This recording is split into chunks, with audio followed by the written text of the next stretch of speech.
ஆண்டவராகிய இயேசு கிறிஸ்துவின் இனிதான நாமத்தினாலே உங்கள் யாவருக்கும் என்னுடைய அன்பின் வாழ்த்துக்கள். மத்திய 5ஆம் அதிகாரத்திலே 23, 24வது வசனத்தை உங்களுக்காக நான் வாசிக்கிறேன்.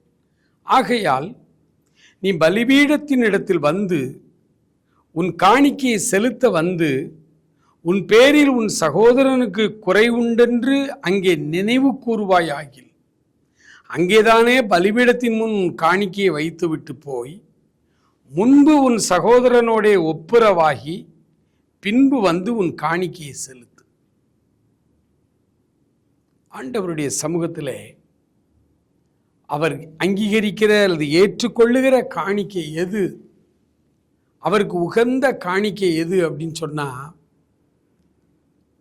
ஆண்டவர் சொல்லுகிறார், நீ காணிக்கை செலுத்த வரும்பொழுது உன் சகோதரன் பேரில் உனக்கு ஏதாயிலும் குறை உண்டென்று நீ நினைவு கூறுவாயானால் அங்கே உன் காணிக்கை வச்சுட்டு முன்பு போய் உன் சகோதரனோடு ஒப்புரவாகி பின்பு வந்து உன் காணிக்கை செலுத்து. அன்புக்குரியவர்களே, காணிக்கை செலுத்துவதில் கூட ஆண்டவர் நியாயத்தையும் நீதியும் தர்மத்தையும் அன்பையும் இரக்கத்தையும் எதிர்பார்க்கிறார். வெறுமனே இவ்வளவு காணிக்கை நீங்கள் தசம பாகம் செலுத்தணும்னு சொல்லி ஒரு பெரிய காரியங்கள் நம்ம பேசிக்கொண்டே இருக்கிறோம். அநேகர் தசம பாகங்களை செலுத்துகிறார்கள் திருச்சபைக்கு செல்லுகிறவர்கள். ஆனால் அப்படி தசமபாகம் செலுத்துகிற நிறைய உதாரத்துவமான காணிக்கைகளை கொடுக்கிற பலருடைய வாழ்க்கையில இன்னும் ஆண்டவருடைய பிள்ளைகளோடு ஒப்புரவாகாமல் இருக்கிறதை பார்க்கிறோம். அடிக்கடி ஒரு சர்ச்சை வேதத்திலிருந்து உருவாகும். கணவன் மனைவி இருக்கிறார்கள். கணவரை குறித்து ஆண்டவர் சொல்லுகிற ஆலோசனை, மனைவியின் மேலே அன்பு செலுத்து அப்படின்னு. மனைவிமார்களுக்கு வேதம் கொடுக்கிற ஒரு அழகான ஒரு ஆலோசனை, உங்கள் கணவருக்கு கர்த்தருக்குள் கீழ்ப்படியுங்கள்னு சொல்லி. இதில் என்ன சர்ச்சை? ஆண்கள்கிட்ட போய் கேட்டோம்னா அவங்கள கீழ்ப்படிய சொல்லுங்க, என்ன சொன்னாலும் கேட்க மாட்டுறாங்க, அவங்கள கீழ்ப்படிய சொல்லுங்க, நாங்கள் தான் ஆட்டோமேட்டிக்காக அன்பு செலுத்த தயாராக இருக்கிறோமே.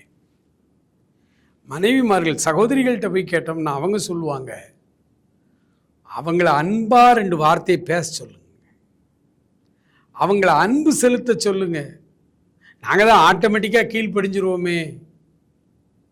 ஒரு பெரிய பட்டிமன்றம் அளவுக்கு இது ஒரு பெரிய சர்ச்சையான ஒரு காரியம்.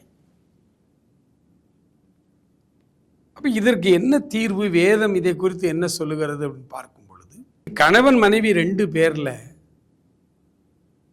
யார் முதலாவது ஆண்டவரை ஏற்றுக்கொண்டார்களோ அவர்கள் தான் அந்த வேலையை முதலாக செய்யணும். அவங்களுக்குன்னு ஒரு வேலை இருக்கு. மனைவியாக இருந்தால் கீழ்ப்படியணும், கணவராக இருந்தால் அன்பு செலுத்த. கணவன் மனைவியில கணவர் தான் திருமணத்திற்கு முன்பே ஆண்டவரை ஏற்றுக்கொண்டவர், மனைவி திருமணத்திற்கு பிறகுதான் ஆண்டவரை ஏற்றுக்கொண்டவர்கள் அப்படின்னா அந்த கணவர் தான் முதல்ல அன்பு செலுத்தும்.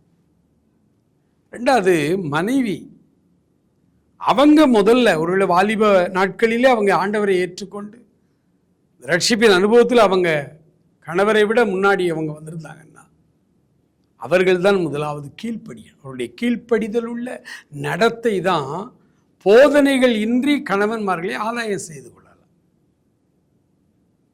மிக அழகாய் ஒரு காரியம். இதை திருச்சபையோடு நம்ம ஒப்பிட்டு பேசினால் கணவன் மனைவியில் கணவர் தான் முதலாவது அன்பு செலுத்த வேண்டும். மனைவி கீழ்ப்படுகிறாங்க, கீழ்ப்படியலை. அதை குறித்து நியாயம் தீர்க்க ஆண்டவர் நமக்கு அருகதை நமக்கு தரல. அன்பு செலுத்துங்கள். கணவர்களே, நீங்கள் முதலாவது அன்பு செலுத்துங்கள். ஆண்டவர் நம்மை இந்த காலை வேளையிலே குடும்பத்தை ஆசீர்வதிக்கும்படி ஜெபத்தோடு இந்த நாளை ஆரம்பிப்போமா? God bless you.